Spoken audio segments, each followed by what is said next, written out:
one final window, let's assume that the Gen Z is walking out of the door, they do get that exit interview. And I know that in the Indian context, for a lot of times people play it safe. They just say, I don't want to rock the boat. Maybe I don't know, this is what's sort of like my bad credit history, and I'm just going to politely, shake hands and walk out. What's your advice there? Like, let's say that for whatever reason you tried, you did a lot of self-reflection to strengthen within.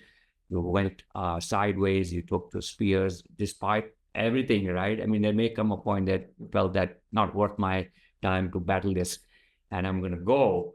What would you say as the exit interview as a way to avoid some of this? So, tricky question. I don't think there's a right answer to this because it's very contextual to the organizations you're working with, how much trust you think, you have with HR, what's going to happen, where are you in your own life? If you need a strong recommendation tomorrow, then you don't want to rock the boat, kind of a thing. So I think you have to make it very contextual to where you are and what's happening. But I do feel like, I've had organized, no, say it in a way that compose your words. I think it's important to compose the language without being very harsh, being very critical, but don't leave. If if you can obviously share in the exec interview the reasons without being angry. I think managing your own emotions, again, I come back to that, is important. So how do you compose yourself and speak the truth that's there? And if you can't speak the complete truth, I think definitely sharing perspectives of what's going on in a way that's professional without maybe blaming or naming people then. Like if it's, trust me, the HR smart enough. And I don't think it generally happens to one person if there's a toxic boss. It happens to if you're in a larger team.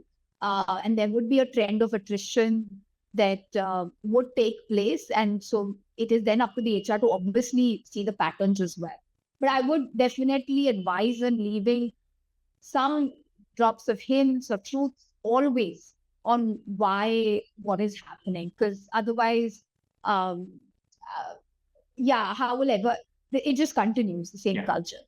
Yeah, no, I think this is important advice because, again, as you say, if that's generation stereotype to leave quickly, it could be for their own reasons, but if they had to leave for other reasons like this, it is important to give the advice of, maintaining your composure and the emotions and how you say it. So I think that's good advice. Okay. Yeah, Nikhil, we've seen, and sorry to interrupt, but we've seen that because of these things, because of the email coming out or the exit interviews, today organizations are overhauling their leadership, right? So there are actions today really being taken. So I think there is enough benefit and stories now than ever before to see the positive of speaking up. Yeah.